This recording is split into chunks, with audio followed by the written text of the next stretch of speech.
Throughout my adult life, my focus has been on making the world a more beautiful place.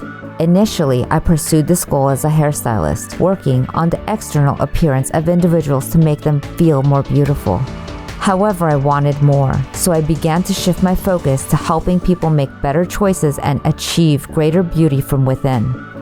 As a transformational life coach, I specialize in helping you identify and change the limiting beliefs that may be holding you back.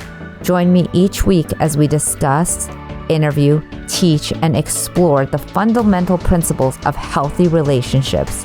Welcome to Conscious Conversations with Louisa.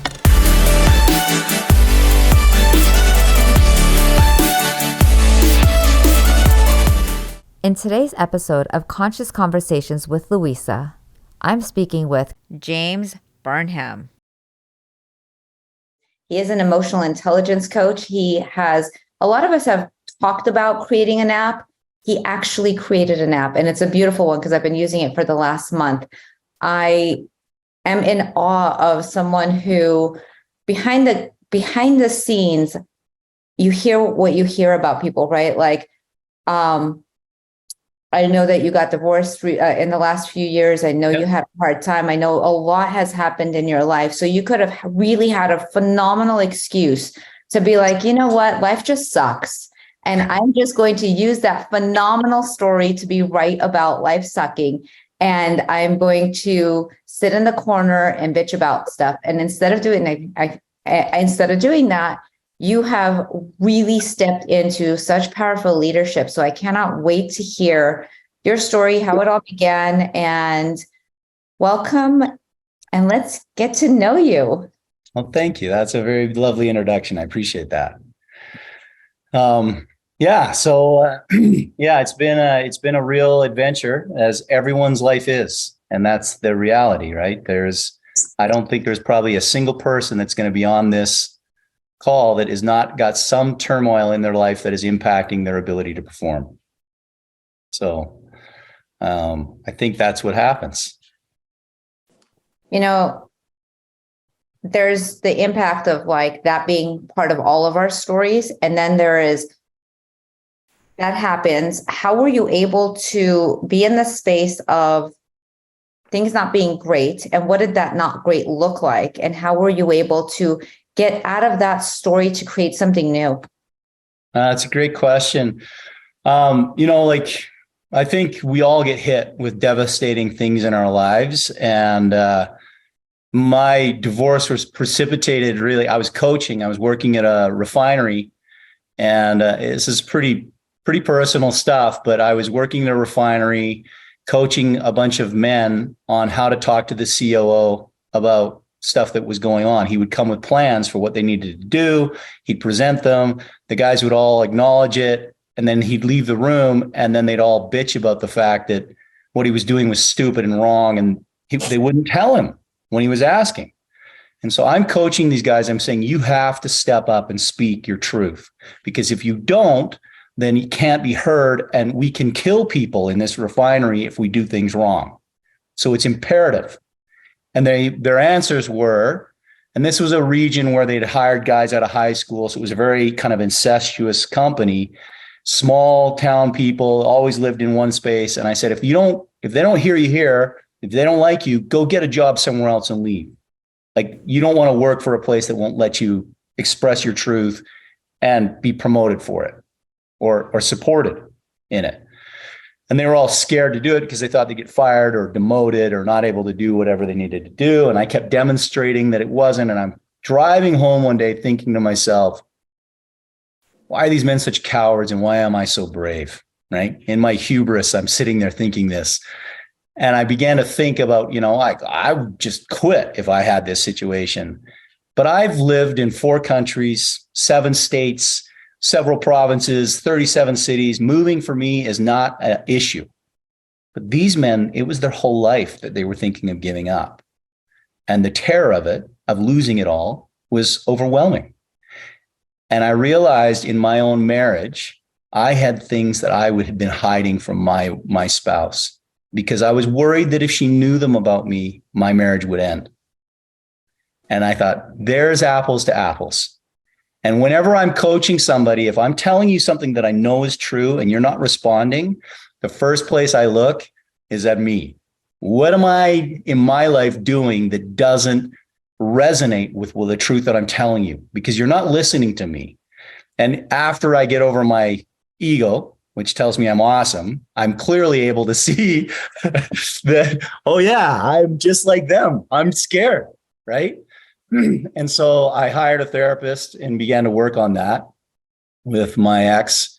And the result was what I thought it would be, right? Was that the marriage was dissolved because, the differences were insurmountable. For when I wanted to show up as I am, she was not interested in that guy. And so that's what happened. And it's a hard thing to face. It's a reality that none of us want to, but I wanted to be able to tell these men, I'll speak my truth and I will take my punches because it is my truth. And the reality is when you speak your truth and you take your punches, because sometimes you do, it leads to a better future.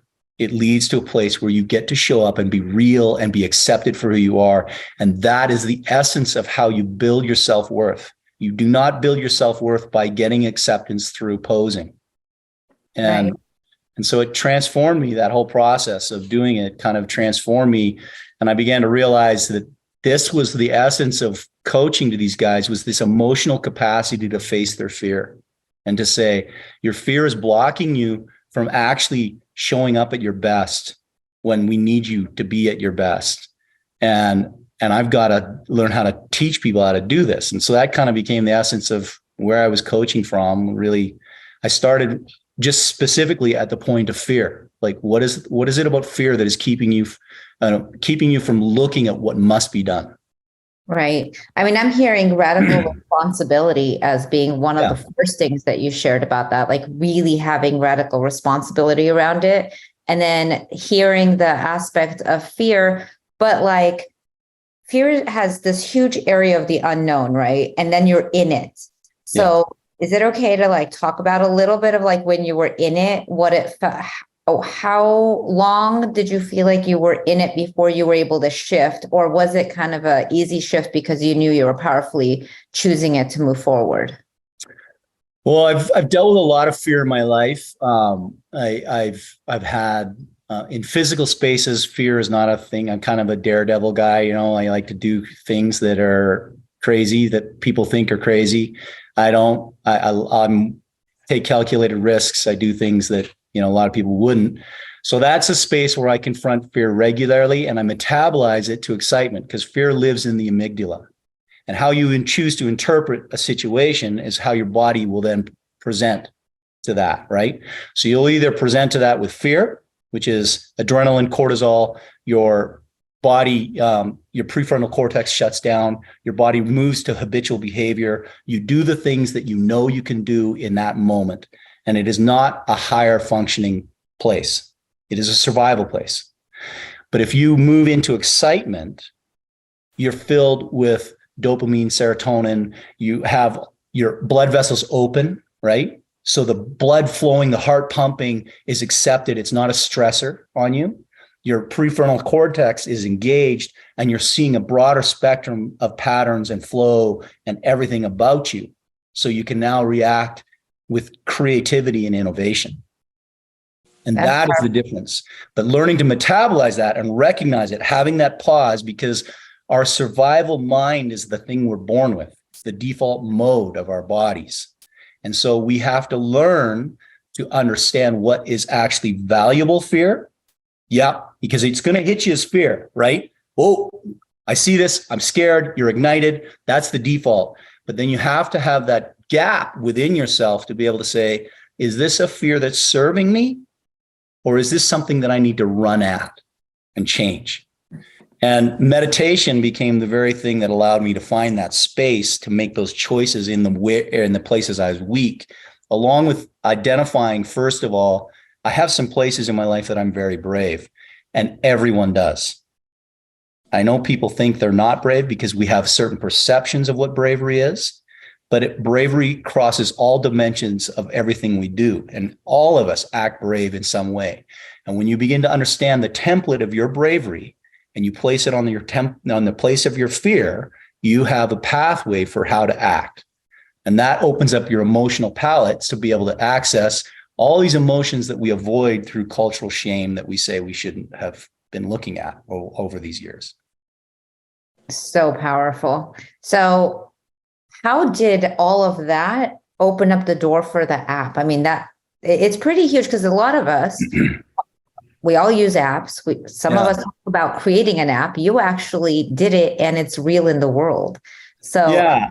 Well, I mean, I was doing all this coaching and I actually got connected with some people that had done the discovery of like they've gone through all the research, and the research started, I believe, in Norway 30 years ago. And, all emotions resonate at a certain frequency. And this is, you can Google anger. What is the frequency of anger? And you can find it. You can find tables that give you the frequencies of all the emotions.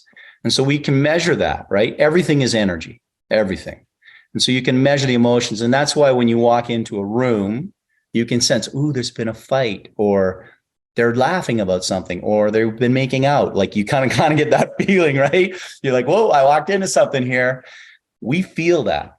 We're born to feel it. As humans, we are geared for it. It is actually our alert system to tell us what's going on.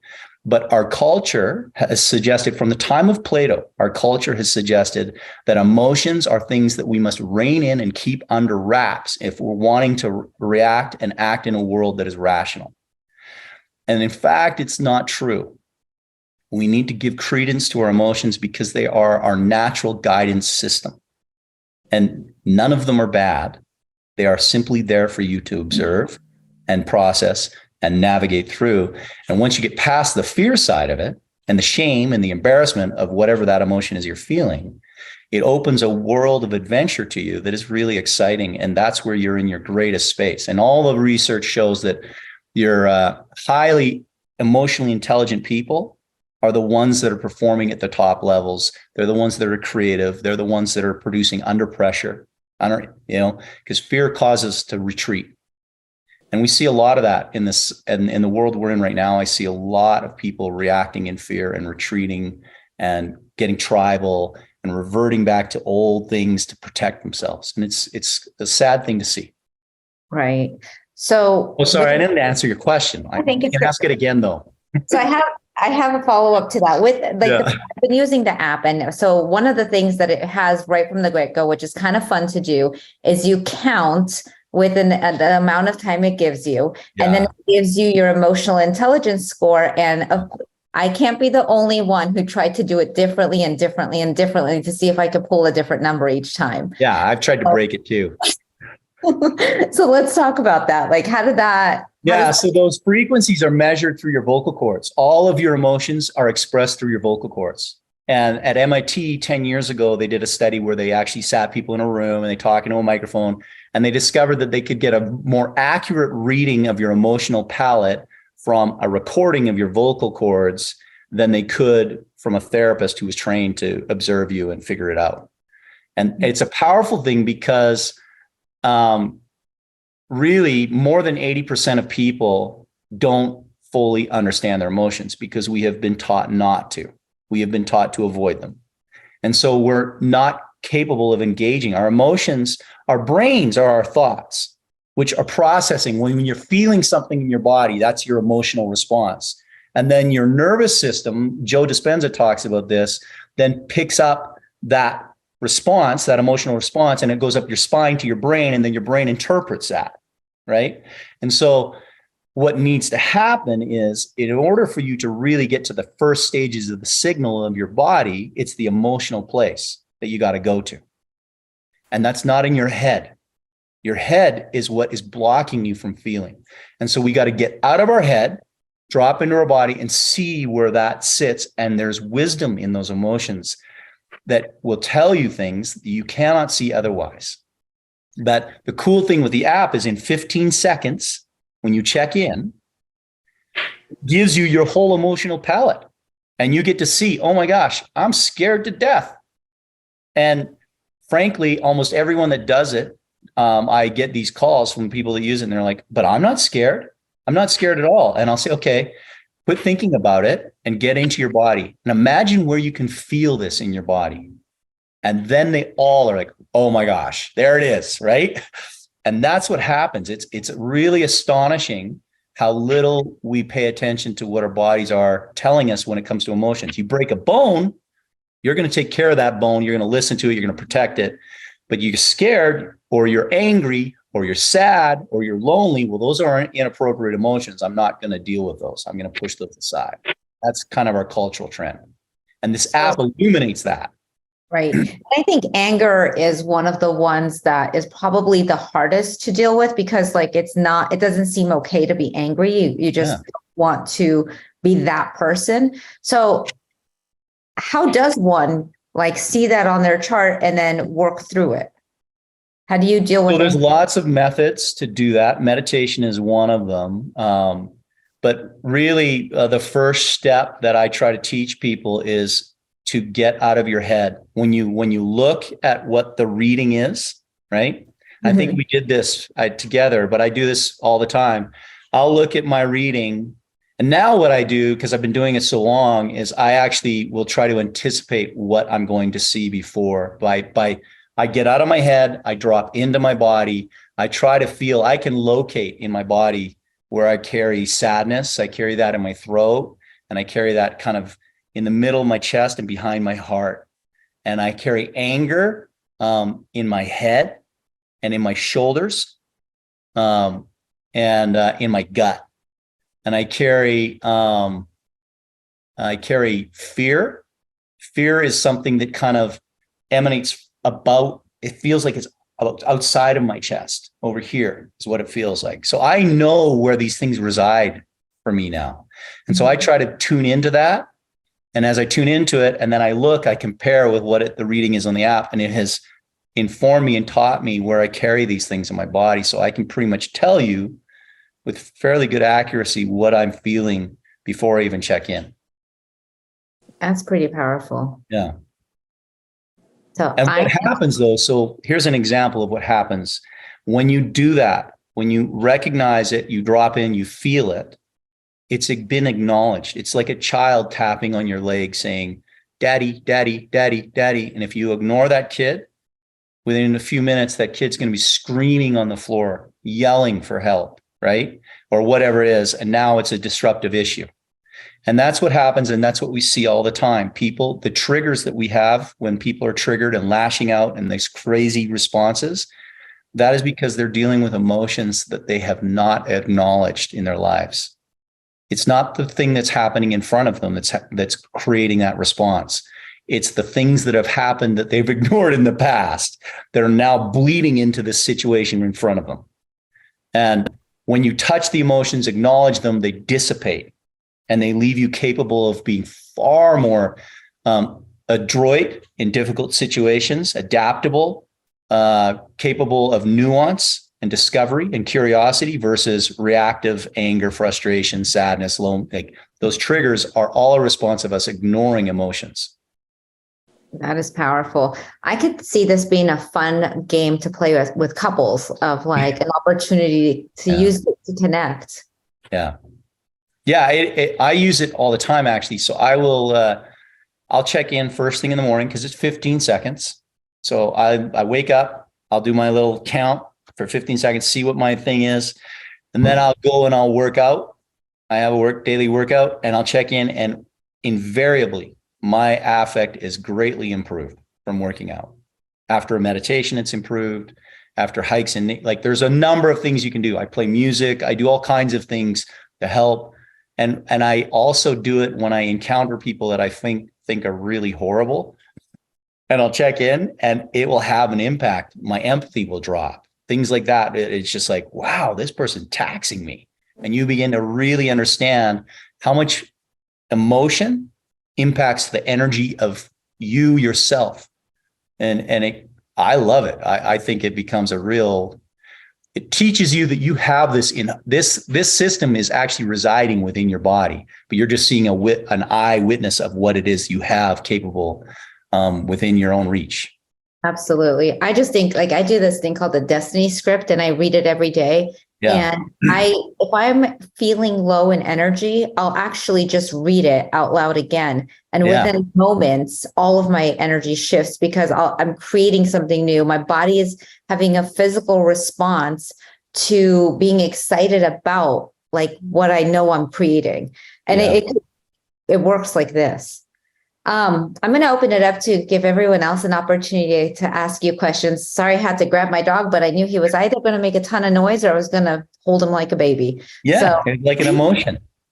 Right. So here he is. He's the cutest thing ever. So who would like to ask James questions and jump in on the chat? Yes. Yes. Thank you, by the way. I didn't even know this app existed.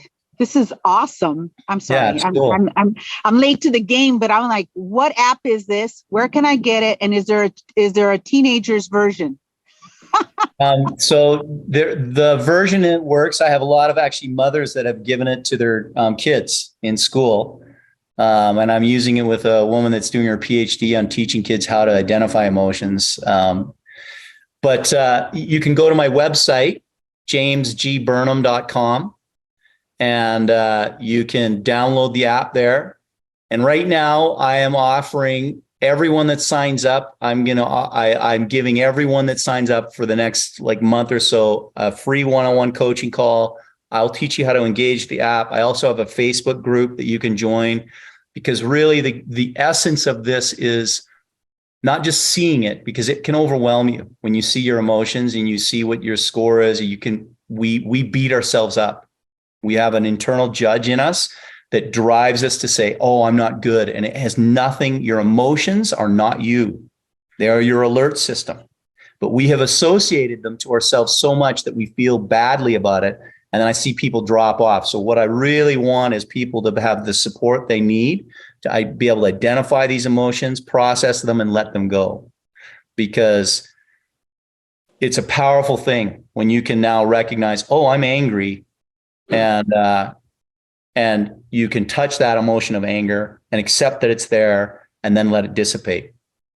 And then you can act with kindness to everyone around you because you know what that issue is about and it's not impacting you. Right. But when we fail to touch these emotions, it's hard. But yeah, you can go to my website and you can download it there. And then I'll set up an appointment with you and I'll talk to you about how to work the app. And I'll get you invited to the Facebook group site and you can participate there. And you can use it for kids too. You want to type in your website in the chat? That way yes, I will. That will make life a lot easier. Thank you, James. Appreciate you. Appreciate this. I didn't even know it existed, so it's pretty cool. Awesome. Yeah, that makes it a lot easier to. That's the place to go. It says, I just found out today that you're supposed to get a free week to test it out, but I had some people sign in and they said that it's charging them it's $9.99 a month, or $100 for a year. But it says it's charging them. I'm having that worked out right now. So if you do sign up for it and it charges you before it works out and you want that free week, let me know and I'll make sure you get refunded that money so that you can get charged, after. I just got some technical stuff on that, but everything else is great. I don't want you to think I'm trying to take a free week away from you. I don't. I want you to have the free week. So how was it getting the app actually situated? I know that would be a real challenge too. It was a real challenge. Yeah, it was significant getting it all worked out. It was actually supposed to be ready at a level that I still am not at in October of last year. And so financially, the investment in it was very stressful. They kept saying it was done, the coders, and then, but everyone that has ever worked in tech industry knows that this is par for the course. It's, but the accuracy of it has improved significantly because of the users. There's AI component to it. So it takes all of the information and it's become a extremely accurate reading, and it's really powerful. And we have, I'm excited about it because it's a really, really massive undertaking to get it done and have it so accessible and easy. And there are many iterations coming that are going to constantly improve it. But as it sits right now, it's a wonderful, easy app on your phone, 15-second check-in a day, and you can improve your emotional intelligence just from that alone if you'll look at it. If you just look at it. That is fabulous. Yeah. Mark, Hey, thanks for creating this thing. It's very cool. I had no idea that you can't game the system. That's really interesting. That you can't like try to trick it. It can actually really, it's almost like a lie detector test for your emotions, which is kind of cool. Yeah. Question for you. I really have two. One is, Louisa and I were doing an exercise a week ago, and we both sort of acknowledged that we're somewhat disconnected in our bodies, right? So, I've done a lot of that work, that somatic work where they're like, where do you feel your blah, blah, blah? And I have a really hard time getting in a space where I can actually feel in my body where I'm holding on to emotions. Yeah. Do you have any, tools or ways to sort of learn to become more body aware in that sense? Well, I will say, particularly for us as men, this is an extremely difficult thing. We have been trained not to feel them, to shut them down, right? I literally remember first getting into therapy, and the therapist, we had to check in, how are you doing today? You couldn't say good. You couldn't say bad. You had to give a fucking emotion. And I'd be like, damn it, right? And I had to get a piece of paper and guess. But the cool thing with this app is it will tell you what you're feeling. And then your job is not to figure out somatically what you're feeling. It's to somatically find that emotion that has been identified for you. That alone. So if you do it with your techniques and my fear is high or my sadness is high or whatever it is, the moment you see it and then get curious about where that could reside in your body, since you're already practicing it, it will illuminate for you. You're already doing the practice. The problem is you don't even know what you're looking for. Yeah. Right. And so that's the difference. And I've meditated for years before I got this app. And I thought I was pretty damn good at identifying my emotions. And then my dad, he had a massive stroke in September. And we all thought he was going to die. My whole family gathered. He's 86 years old. And I checked in and my brother checked in, and my fear was at 100%. And I looked at my brother and I said, I'm not fucking scared. Are you scared? And he goes, no. And then I thought, okay, so minimum 87% accuracy on this app. And I could be 13% right. Like, maybe I should get curious about this. And I did a little somatic breath work. I got out of my head, dropped it in my body, and I felt the fear exploding from me. Of course I did. My dad was dying. I thought my dad was dying right there. Yeah. Right? Yeah. And of course I felt that. And it made all the sense to me. But then in the process of doing that next week, my brother is a phenomenal leader. He's just incredible. And he's the family guy, right? So in that situation with the tense nuances of what's going on, and he would be the guy that took care of everything. I was the guy that managed it that week because I wasn't dealing with my fear. It had been dealt with. And I was, at the end of the week, my brother comes up to me, and I didn't even know that. I thought I was struggling myself still, right? It was a hard week. But my brother comes up to me, he goes, James, I don't know what's going on with you, but you were unreal this week, right? But what I had done was I had seen the fear. I could not have identified it myself in that moment. And then I used a somatic exercise to drop in. But breath techniques are great. A body scan, meditation, when you body scan, those are great techniques. Just really any music, listening to music that ignites emotions in you.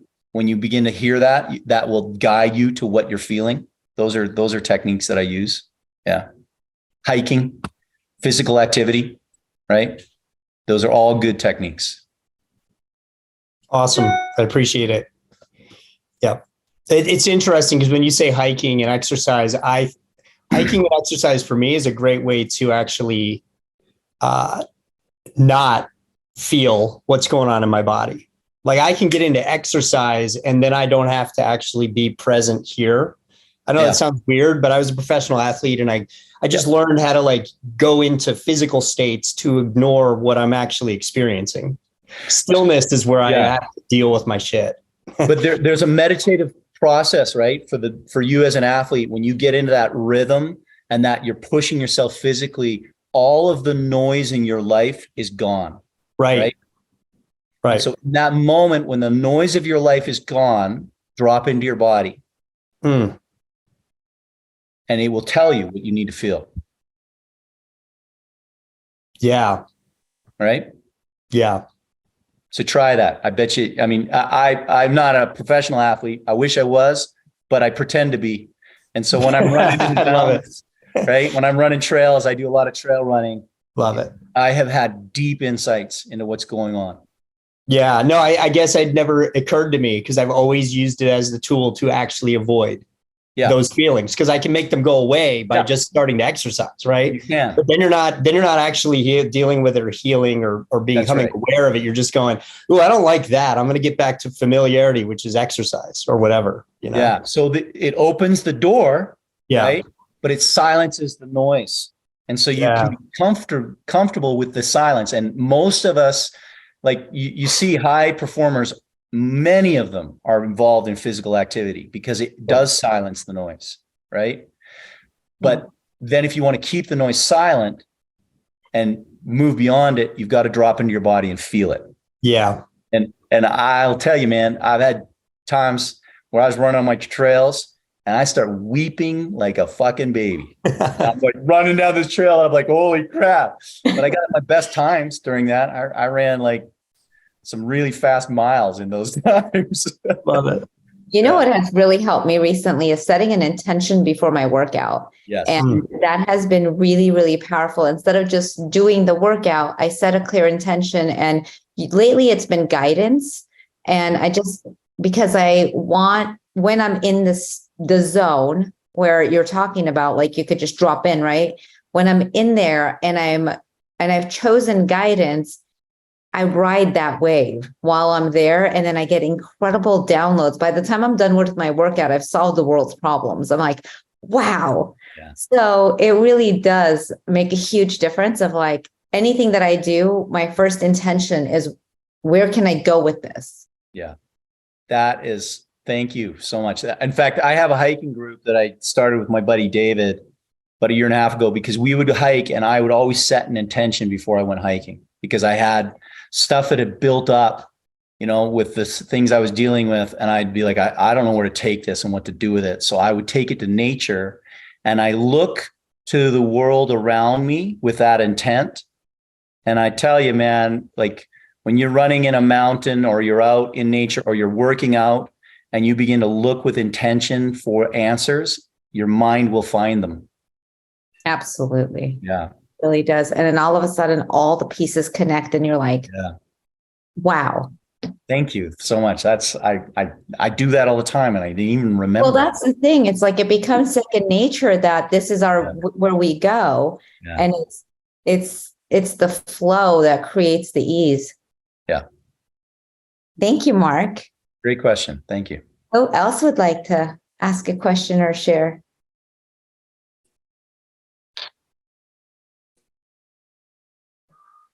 I'm going to pick David Reed. Why would you do that? Because you look too cool with your glasses. No, these are prescription sunglasses. I can't find my regular glasses, so I'm wearing these right now so I can read. There's something about the hike, and about going through the process when you're in that mental space. There's a Joe Dispenza hiking, walking meditation that I did almost a year ago. And that brought me to tears, but it brought me to a completely different level of intention and reconnecting with intention when you're just walking down the street and whatever you're thinking. And it actually, brought up my emotional awareness about what you're doing and that kind of when you're out of your head and you're exercising and how to use that. And you've reminded me of it because I'd forgotten about it that time, and so you just brought it up again. And to also thank you, Mark, because the dichotomy of both those things of you can use it for emotional intelligence and to check out at the same time. Yeah. And it can, you can use it both ways. So thank you. I don't really have a question. It just reminded me of that. So thank you very much. Yeah, I like that. I do think that's the thing is we have these techniques that we can do many things with, right? And Joe Dispenza has so many different meditations for different situations. And I think that's the thing with our emotions. They're so nuanced. There's so many of them. And learning to accept that full palette and what's there and listen to it, it's like a muscle. It's just like working out, right? And you start and it's hard. And so there's little things that you can do when the noise or the feelings start to kind of get to you and you don't know what's going on, to silence that and get to your space of happiness, and like little quick meditations. And they're usually like touch. You can just touch your fingertips together and try to feel the, why don't you guys want to do one of these right now? Let's do it. Imagine like, okay, I want you to just think about your life right now. And I bet you every single one of us has stuff that's causing us turmoil, right? And the judge, we all carry a judge in our mind that is saying things about you. Mine says, you're not smart enough, you're lazy, you don't do enough. Like I have an endless litany of things that it tells me, right? And that I have to whip myself into shape to get beyond. And the friction of those negative thoughts, that judge, that's the survivor in you, creates pull that drains your energy. And when you're in flow state, none of that noise is there, right? You're creating, you're innovating, you're adapting. It's flow. It's fucking easy. So when you start to hear that, you drop into that space, I want you to just do this one. Take your two fingers and focus with deep intent on the touch of those two fingertips together. I want you to try to feel the ridges of your fingerprints. Feel the warmth and the temperature of the fingers that you're touching. Allow us to rub them around, just kind of rub them together and feel what you're feeling and focus intently. And as your mind slips away, because it will, right? It's going to go back to other things. Just draw it back to that, what you're feeling. And then take your hands and put them on your forehead. I want you to feel what that feels like. What is the sensation that's running on your forehead? How does it feel? The texture of your skin, the warmth of it. And rub your eyebrows. Drop it down to your eyes. And just keep pulling back, letting those thoughts go and focusing without any thought or any sort of discovery on what that sensation is. Okay, so could you feel the moments of quiet in your mind as you did that? As you were able to focus, and you can do that for 10 seconds, right? So I'll do something like, if I'm sitting in a conversation and I'm starting to be triggered by something that's happening, I feel myself igniting, I'll start to rub my fingertips together and stay in the conversation and just look at the person, but focus intently on that sensation. And it gives me a moment of pause that allows me to then get out of the noise in my mind. And it's really cool. And this will build, if you do these, I do stuff like this multiple times a day. It's just like exercise. It builds your capacity to meet challenges in your best form. I love all of the tools that we're given. It's being able to remember them in the moment. We just, a couple of us in here were completing the 8-week course I teach on emotional intelligence and mindfulness. And we have the voices of judgment and the voices of wisdom. And so you name the voice and you're like, okay, so who's speaking? Where is it coming from? Once you kind of know that it's not your voice, you give it no more energy. And then there's the voice of wisdom that you've actually created, and you're like, all right, well, I know exactly how I'm going to run the show, and it's not going to be, allowing our voices of judgment to lead anymore. Yeah, that's exactly right. Eckhart Tolle says, and this isn't a quote, it's a paraphrase because I can't quote him, but he says basically the ego, which is this judge within us, when gazed upon, melts like a snowman in the sun. And it is not our voice. That chaos and noise and judgments that we hear in our minds, they're not us. It is the ego, right? And when you gaze upon it, acknowledge, and I like to say to myself, oh, there's the judge. There's that judge. It's not me. There's the judge. And then gazing upon it and giving it that credence melts it away. Right. Exactly. Yeah. I mean, we really would never allow that to lead our life. And yet we have been, because we haven't identified where it's coming from. We actually used to think that it was us that was making those decisions. But now having a place to identify it, you're like, oh, okay. And, and it's such a different experience to have the voice of wisdom and what that feels like in your body, and the space you get to create from when you're coming from your voice of wisdom. It doesn't have any fear. It doesn't have any ego. It doesn't have any pain. Like, your voice of wisdom doesn't go there. Yeah. Yeah. That's so profound. I have nothing else to add. That was great. Who else would like to share? Kevin. Hi, Kevin. Hi. Sorry, no, I'm just burned out. I spent 6 hours with the FDA and I got to testify, so I got 5 minutes, but the whole thing was 6 hours, so I'm just burned out today. I love your library. Thanks. He's read every one of those books. I believe it. Great Gatsby there.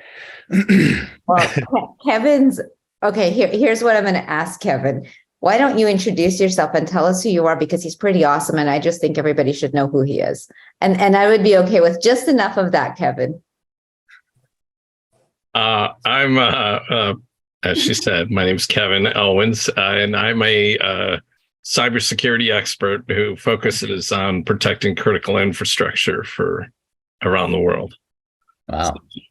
And I've been dealing with some long COVID problems. And so that was some of the stuff that I was testifying with the FDA in their big global meeting today. So fun stuff. That is interesting. Kevin's a pretty big deal. We know that. Yes, we love Kevin.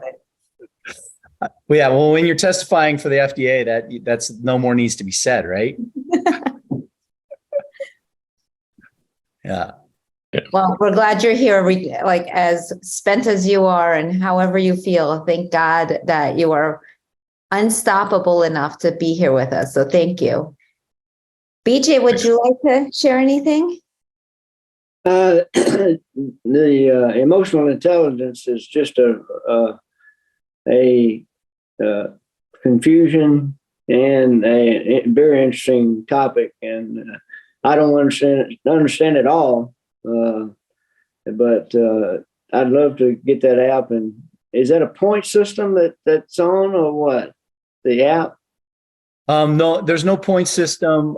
It's just what it does is measures the frequency. So the pillars of emotional intelligence are self-awareness, self-management, self-expression, and empathy. And so based on your ability to express, it can tell from your vocal cords, it gives you a score of your emotional intelligence based on those 4 pillars. And then from those 4 pillars, you can go deeper and you can see, I'm happy, I'm sad, I'm angry, I'm confident, I'm motivated, or what, you get to see all your positive. It doesn't show you all of them because it's just too overwhelming. So I've selected a bunch that you can see that are positive frequency emotions, and there's negative frequency emotions. The negative frequency emotions are the ones we typically call bad. But they're the ones that we really must listen to. And the best way I heard, I took a course from Shirzad Chamine. I don't know if you know him. He's a great coach, New York Times bestseller. He has a book called Positive Intelligence, which I recommend that anyone read.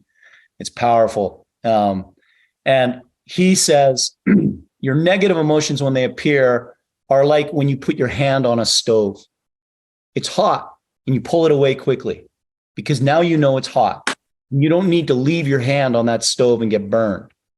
The wisdom of knowing it's hot is enough, but you have to acknowledge that you touched it and move away, or you'll stay there and burn yourself. And too often that's what happens is we refuse to acknowledge that we're feeling anger. We refuse to acknowledge that we're feeling sad. And so those emotions bleed into our lives in ways that we don't want them to. I don't know if that answers your question. Yeah, it did. It did. Yeah. Well, thank you. Great question. It looks like Mark has another question. Yes. Unless you have more, BJ.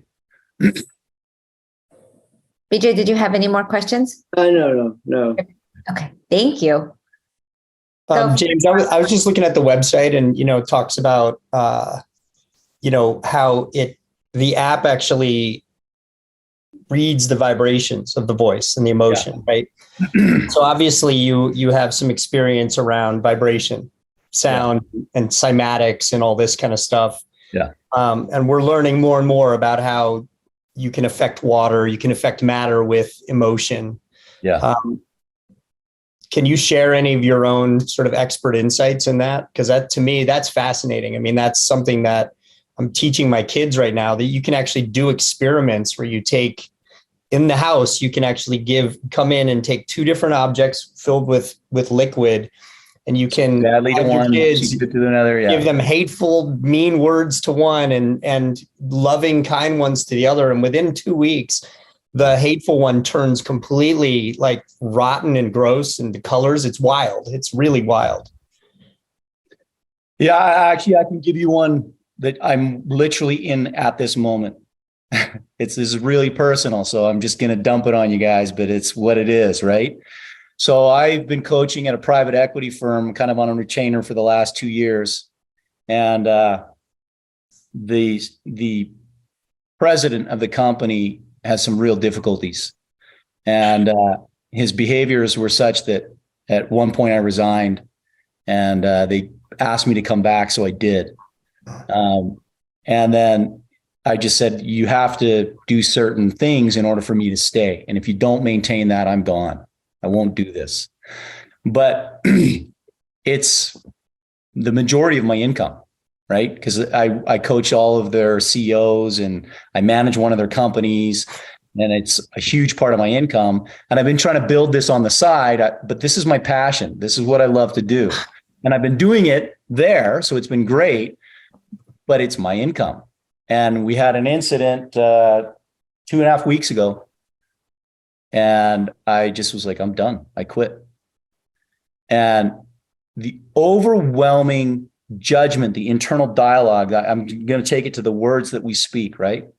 Of what I want to say to myself, to berate myself for what I'm doing is huge, right? But I had one day where I did that, where I allowed myself just the unrestrained dialogue of self-berating judgment that's in my mind, and it crippled me for a day. Yeah. Entirely crippled me. I was incapable of doing anything. And so I gave myself that day, and then I got out and I did my things to change my mindset. And I am generating so much stuff around this app, and it's because it's where I want to be. It's where I know I'm good, and I get to work with people that I want to work with instead of doing something for the money, right? But those voices in our mind that tell us our value that is based on such superficial things can really diminish our capacity to produce. And right now, with AI coming out, we need to be kind, not only to others, but to ourselves. Because when you see what it does to water, imagine what it does to your own self, that voice in your head. Doesn't it bring you right back to the very first thing you started this conversation with the people who were at work, and you thought, and how that scenario went, and then you went and had the, encounter with your wife, and how fascinating to bring it back to you're in it, and how much harder it is when you're the one going through it.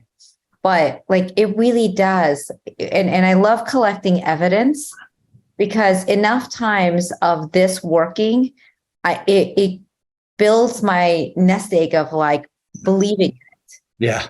I've actually walked in 25 years of doing hair. I've let go of 3 clients, and I just like they would ruin my day, and it wasn't worth the rest of the day. And I remember one of them saying to me, "Do you know how much I pay you?"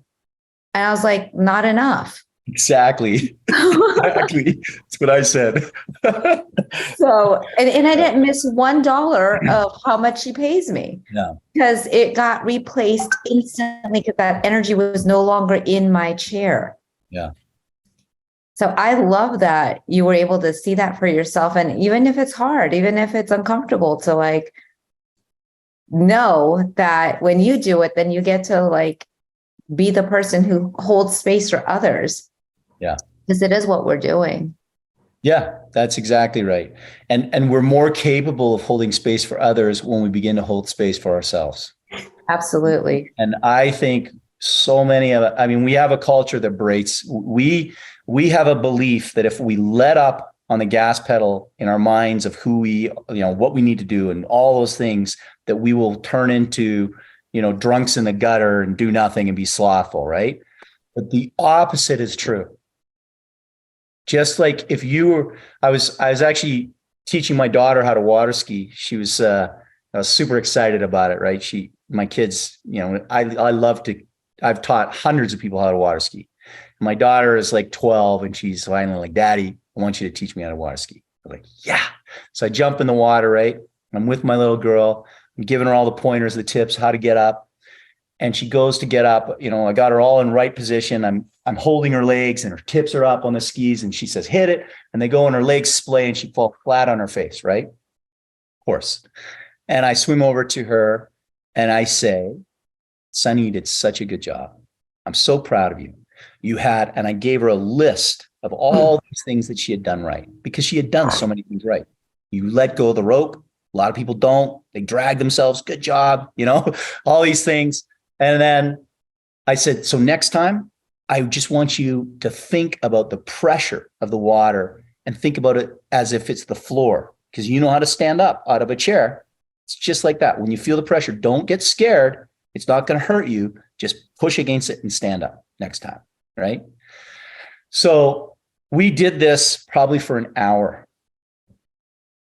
Now, if I had said to her when she fell on her face, "Sonny, you stupid idiot. I can't believe you didn't do that. I gave you all of the right instruction and you couldn't do it," she'd have wept and got in the boat and never water skied again. She got up. She stuck at it for an hour. And I was so amazed at her, right? But why do we do that to ourselves? Why do we turn and berate ourselves? We have so much more to give if we're kind. Right.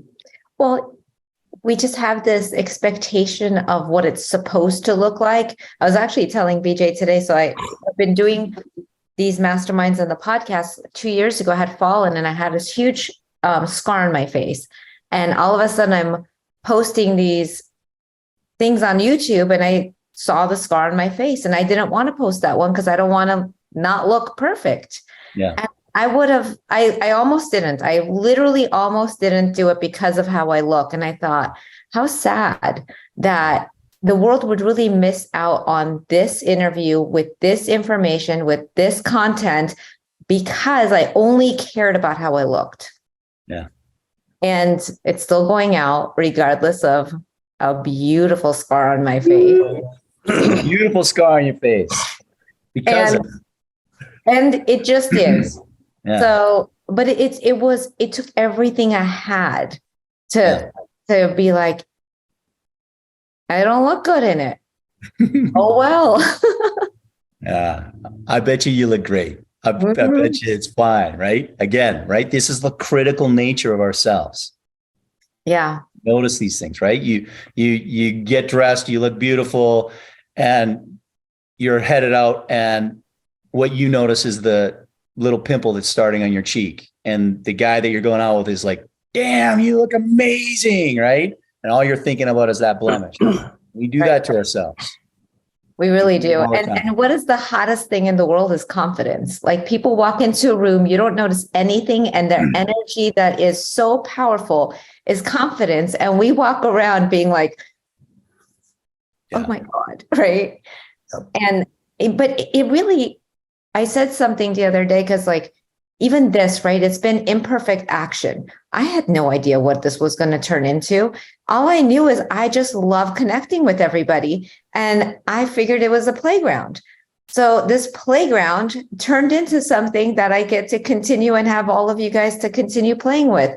And the reality is what a privilege it is. I can't tell you how many coaches told me to shut it down. They were like, you're not making money in it. Shut it down. It's all about like income producing activities and whatever, right? Imagine if I had listened to that. It's tragic. And I wouldn't be able to talk to you today. I hate that. All of you guys wouldn't be here if I was worried about all of the things that we were told. And and how many people's parents say, okay, so you're taking on a new project. How is this actually working? And they're the first ones to help you talk you out of your dream. And how many of us are really still pushing forward because we believe in what we're doing? And then all of a sudden the ball starts rolling and things are moving forward. And you're like, this is exactly what I've been doing it for. Yeah. Well, and Louisa, if I could jump in, just so you understand the ripple effect that you create that you may not even be aware of. So I've been working on, I'm building out a 10-week program, and each week is very specific for a group that's already kind of waiting for it to start next month. And join the call tonight. I love your conversations and who you have on. And one of those 10 weeks is going to be on emotional intelligence, and everybody's going to learn about your app, and I'm going to have them all start using it because what a cool tool, right? So, the more people that learn about it, then they can share it with others, who can share it with others, who can share it with others. And I think that's what it's all about, right? Absolutely. And what's also fun is Mark and I have shared this, like I met Mark in a transformational course quite a few years ago where I was devastated to exist. I literally was like petrified of my own shadow. And so to take that person who was like so scared to now be hosting this is so huge to me. And it really was like a tiny step, a tiny step, a tiny step with enough people being like, you matter, keep going, it's great. And then all of a sudden you're like, this feels really right. Yeah. I think I don't think you can underestimate the power of just a service that you offer for free, without expectation of financial return, because I think that the money follows true service. Absolutely. And it really, I was thinking about when I became a hairdresser, how one of the people I interviewed recently took on a whole new career and a year later decided it wasn't working and stopped. And I was like, a year was when I barely started to figure out what I was doing, barely. So it took literally close to 3 years before one, I had enough confidence, and two, somebody wanted to pay my prices. And one is still in the like floaty stage of swimming lessons. So I just can't imagine if we didn't have each other and seeing how normal it is that 1 year isn't yet it. Yeah. I mean, how long did it take for you to build your app, get to here, do the courses, do the training? I mean, it's not a year. No. It's quite a few years. Not even close. Yeah. The point that I'm at is I think I really started what I'm doing, like the evolution of it was, I look at the instigating point of what I've learned and how I've become what I do now was, what year was that? 2005. That's what it was. 2005. That was the moment. That year, everything started, and it's built from there to become what it is now. Right. And so that moment, do you remember that moment? Like, would you share that moment? Yeah, I can. This is a really personal moment. I'll give you some background on it. I suffered really, really severe child abuse and molestation from the age of 4 to 8. And it was something that I lost from my memories until after years of therapy.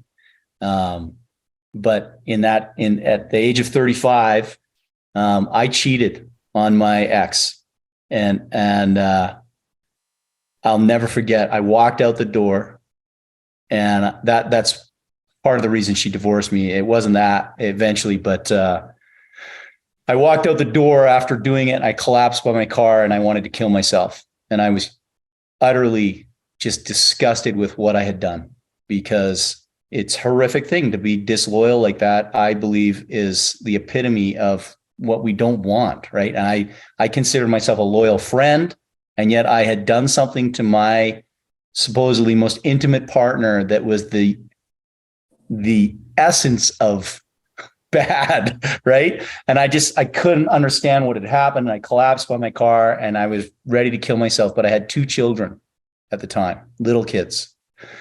And I thought, I don't know how to figure out a way to kill myself and never let them know. And if I kill myself and they discover it, then I'm going to damage them even more. So I've got to figure out what's wrong with me. And I began to research. I did my master's in English literature. And so I'm good at research. And I started to research mental health, and I went into therapy, and I started doing all this stuff to try to figure out what was wrong with me, that I would do something so vile, and at that time, even thinking about myself would cause me to shiver with revulsion. I would literally just be like, ugh. I was so revolted with who I was all the time. Right. And you think about that water, you talk kindly to some water, you talk bad to others. I was incessantly bad to myself. Right.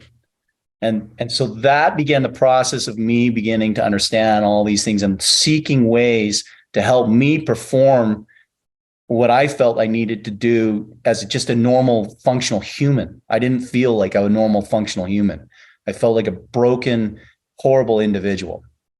And that was the moment that transitioned for me, because I didn't know how to kill myself with children and not damage them further. That is so powerful. And I so honor you and thank you for being so vulnerable with us and sharing, because, people share about all the things that, like, look what I'm doing, that's great. But where it comes from is pain. And it really, like, the pain gets deep enough to have the breakthrough. Yeah. And some people get to have the breakthrough, and some people continue hurting others. So I acknowledge you for really taking on and loving your children enough to not cause them pain. Yeah. And we cause each other pain, and we make huge mistakes in our lives. And I think you said it perfectly, in that when we can get out of the internal judgment of ourselves, and it's okay to feel ashamed about making a mistake. But if we stay in that space, we are not taking what we can learn from it. These moments of great failure are the nuggets and the diamonds of our life if we unearth them and get down to the real issue of why that mistake was made. That becomes the essence of everything that is the best. All these mistakes that we make are our master teachers, if we'll accept them. Absolutely. And there's not a single one of us who can say that I have no idea what he's talking about. We've all hurt, and we've all hurt others. There's not a single person who could be like, not me. There just isn't. And when I got to, like, be with that, the compassion I had for myself and for others grew. Yes, exactly. James, have you forgiven yourself? Yeah, I have. Awesome. I understand why I did it, and I understand that I won't do it again because I've resolved that, right? The issues that I faced. Honestly, I read a book by Kristen Neff called Self-Compassion, and it was the transformative book of my life, and it taught me how to offer myself compassion and to speak kindly to myself. And in the process of doing that, once I was able to forgive myself for my grievous errors, which were significant, that's when my memories of my child abuse came back, and that was the core issue of my life. That was the thing that had me running from what was real. And had I not been able to forgive myself for those things, I would have never resolved that, and I never would have healed myself to the level I am. I don't think healing ever ends. I just think that I'm at a level that I'm at, and I got long ways to go, which is actually the fucking adventure that I get to be on. I love it.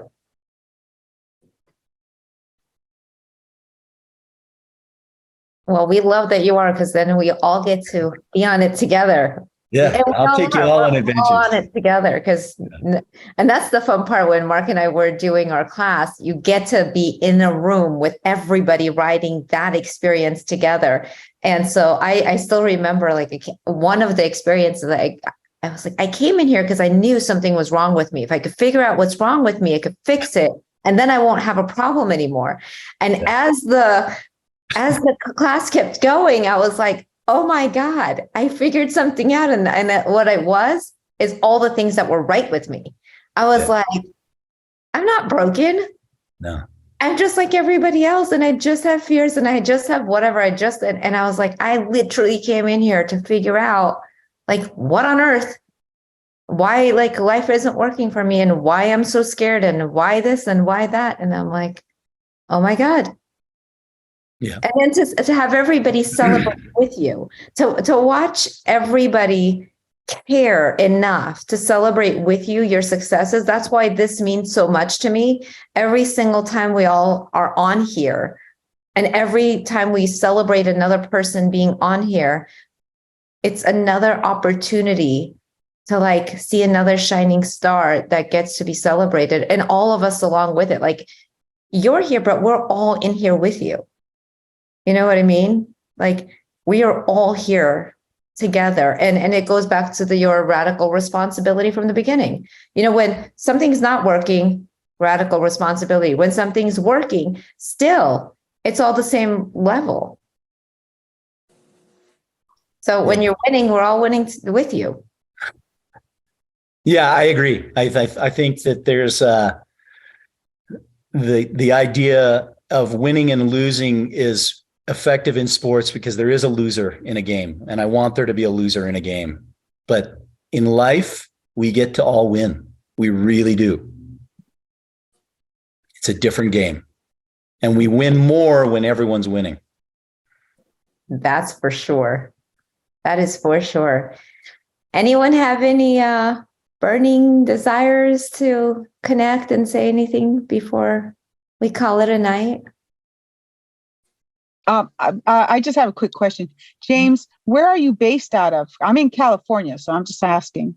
I'm in Utah, Salt Lake City. Okay, so you're not too far. Okay, I might holler at you for some stuff. I got some things that popped in my head. I'd love to hear from you. Yeah. Yeah. So anybody that signs up today, I will see your emails. And I signed up while we were on this call, so you will see mine. Thank you. So James, any other than the app, which is a phenomenal way to connect with you, any other ways to connect with you? My email, I can type that in too. I'll give you my email, and I'll give you guys my phone number too.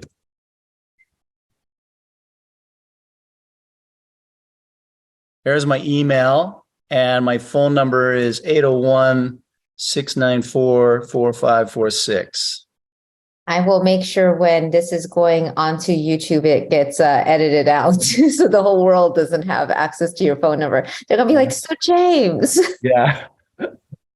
I generally don't answer if I don't have a name attached to it, because, that's a nice way. But I will if you leave a voice message, or if you text me and say, hey, this is me, from the, from this conversation, I will absolutely get in contact with you. I would love to help you get started on this journey of emotional intelligence. I just believe that with what we have going on in the world, we need people to be able to be their best. We need them to show up authentically and creative and adaptable, because we got a world of change coming at us that we've never seen before. Absolutely. Absolutely. And thank you so much for having me, Louise. I always enjoy talking to you. You're very insightful, and I love our conversations. So thank you so much. Thank you. I am honored having you on here, and I love being able to highlight you. And I love watching your wild adventures, the things that I'm like, great job. And I'll just like sit in my nice, cozy home with my tea while watching you be adventurous. Well, thank you, everyone. James, I just Mark wanted had to. one last question. It looked like, Yeah. or somebody, I interrupt somebody there. It's Dorinda. I just wanted to say thank you so much. I've been going through a lot lately in listening to this whole conversation tonight. It's really been put a lot of things in perspective. So I thank you so much. Oh, thank you. I appreciate that. And I want you to know that going through these things is nothing about you as diminishing to you in any way. It's just life. We all are. I'm going through things too, and I guarantee everyone else here is too. I know Kevin's struggling with long-term COVID issues, right? But they hit us. And they make us think we're bad, but don't allow this to change who you are in a bad way, right? Let it help you rise. This is to help you rise.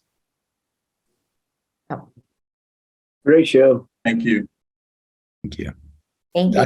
Thank you. Yeah, I've seen David put up hands. I'm like, are we ending? I don't know. Like, No, I was going like that. I was pointing at you saying, thank you. Wonderful audience. Thank you. Thank you all. Thank Have you, the most beautiful evening. Thanks so much. Good night, y'all.